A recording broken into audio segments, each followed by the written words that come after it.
Okay. Oh, wrong file. So uh, this art is for DTF. And the tricky part of this is that a lot of people don't come across in doing DTF is that some of your artwork is actually very good artwork. And this, for example, is a good image done along with some good vector type and a faded border. And the first thing you might want to do is select everything, and then because I know this artwork is already at actual size, and if you bring it into Photoshop, um, let's do it at inches and increase this resolution to make sure it's at 300 resolution.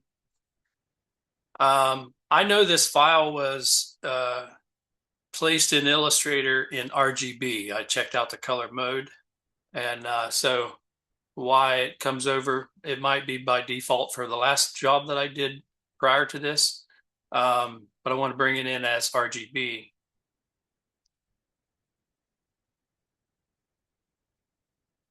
So I'm going to create new and paste. So it looks like that. I hit enter and commit. And I'm going to increase the outer edge, the outer border, so that I have a lot of free space around it. I'm going to create some type of colored background to it so I can see what's going on. And so this is how we normally would do this is like, put this on a black background and merge these together and select all, copy, and paste into channels to adjust levels and create a halftone fade for it. But we want a nice soft mask. But because you've copied this, ow, because we've copied and pasted um, in grayscale, it is not giving us a good soft edge, uniform edge all the way around because we're not controlling that outer consistent gradation. So I can see how this would confuse a lot of people. Um, if you were to only look at the actual file that was brought in and you make a selection of that layer by itself, holding down the control key or the command key on a Mac and click on it with the uh, selection tool over here, which is essentially this tool right there, but it's selecting every pixel when you hold down the control key and click on that layer. So it's selecting every pixel. And now come into channels and just hit fill. You want to fill this entire thing with solid black. So you have letter D for default black, and then X to toggle back and forth and switch it to the foreground so that it's up front and you're going to be painting with black. And then Option or Alt delete or backspace and fills that mask solid. So that's what you're looking for because that's going to control everything solid in the center and faded on the outside. And this is the original mask. But as you can see, it's a little hard on the edge. If we just made a bitmap halftone of that, it would not transition to where it just disappears softly. You would see this gradated or this a drop off that forms a square. So I would adjust that just a little bit, but I'll show you what I mean first. We'll copy. So basically I selected all and I control or command C to copy. And then I type control or Command N for new. And I leave everything the same, but because I've copied from a channel, it's a grayscale. Each separation or each channel that you're working in is essentially a single color black and white grayscale, but just in different shades in 8-bit. So we create new and paste. Control or Command V. And now go to image mode and bitmap, flatten layers. We'll leave it at 300 and go to halftone screen. Change that there, make sure that's halftone screen.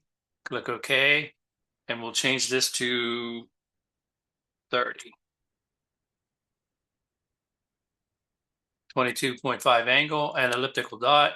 This represents or mimics a screen print. So as you can see, that it leaves kind of a straight edge along the border there, and we want to kind of soften that, take that out. So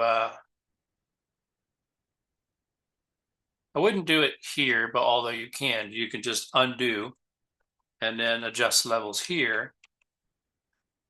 But I would do it in the original so that you have it in your master file. So I would adjust the curves, Control or Command M, and drop this down, because this is your highlight range here. And I notice that I have this set under pigment ink percentages instead of lightness. This is when you're dealing with RGBs and you're dealing with digital files. But here, when you're working with channels, you want to use the pigment ink percentage. And the difference is it flips your gray ramp. And so this would be working with the shadows. Here under pigment, this over here on the left is working with your highlights. So what I want to do is burn this down gently. I'm putting in that slope. I added that point and added that fade. And what it did was it's burning out up in the highlight ranges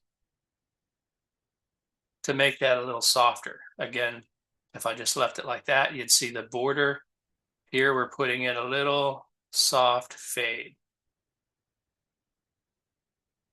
Click OK. And now go select all, copy. Click back on your other file and paste in there. And now go to image mode, bitmap, flatten, 300 resolution, halftone screen, frequency at 30 line screen. Click OK. Now that's going to look good, and change this mode back to grayscale so that you can bring it back into your grayscale channels. So click on this and drag with the shift key held down, and it plops it back into place. Now you have your halftone fade ready to be used as a mask. So make a selection of that with every pixel, holding down the control key or the command key. Come back in to the RGBs. And here's a difference that you'll notice about these fades. I'm going to hide the selection for a moment. And if I was to just mask this and put it on there, it doesn't really capture the fade correctly, because these pixels on the outer edge here are still going to be translucent or transparent. So what you'll have when you do get a DTF print of this is this will be solid and look well. And as you get into the halftones, because these are translucent still, you will get glue or white powder showing behind here, and it'll look like white junk filling this outer edge. So the trick to this is you simply, before you do your fade,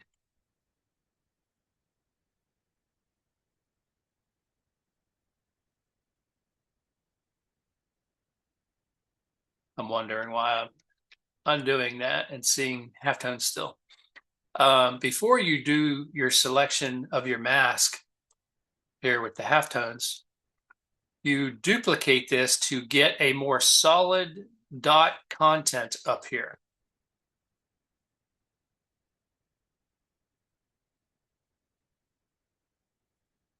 And that fade is going to be made by the dots and not by the actual fade. So you just merge a bunch of those together and still you have your original. So I'm going to put that down here. And you continue to merge these until you get filled up to a solid squared edge here, a rectangled edge. Just a couple more I want to fill in right there.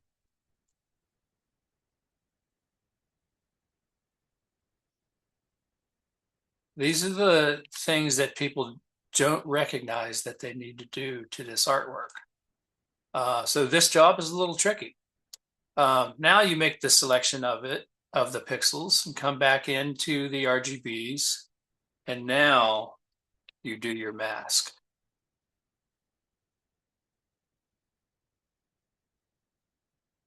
And there you have it. That's it. Thanks for watching.